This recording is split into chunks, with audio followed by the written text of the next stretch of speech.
আসসালামু আলাইকুম। যুদ্ধ চাই না, যুদ্ধ চাই না। এই কথাগুলো এখন অনেকের মুখে মুখে।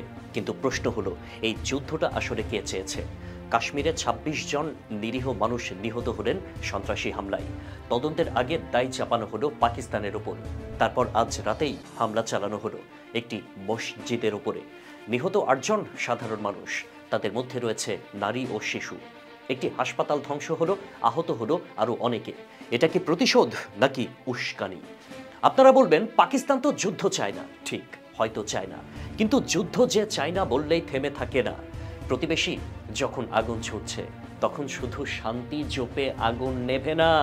আজ পাকিস্তান আক্রান্ত, কাল যদি পশ্চিমবঙ্গে কোনো হামলা হয়, তারা কি বলবে বাংলাদেশ দায়ী? রাতের বেলা যদি ঢাকায় হামলা হয়, তখন কি বলবেন আমরা ভুলে যাচ্ছি পাকিস্তানের টিকে থাকাটাই এই অঞ্চলের একটি শক্তির ভারসাম্য?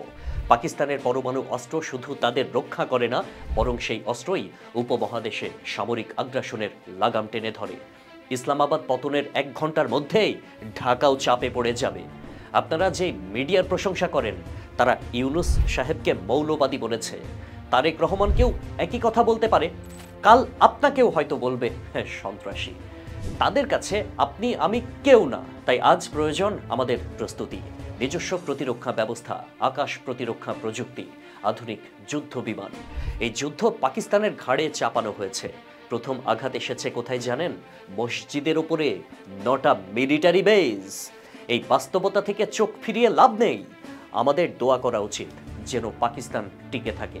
এই যুদ্ধ শুধু পাকিস্তানের নয়, বাংলাদেশের ভবিষ্যতের সাথেও এটি গভীরভাবে জড়িত। আল্লাহ সুবহানাহু ওয়া তাআলা যেন ন্যায়ের পক্ষে ফয়সালা দেন, এই অঞ্চলে যেন শান্তি ফিরে আসে, আর আগ্রাসনকারীদের যেন মুখ থুবড়ে পড়তে হয়। আল্লাহ হাফেজ।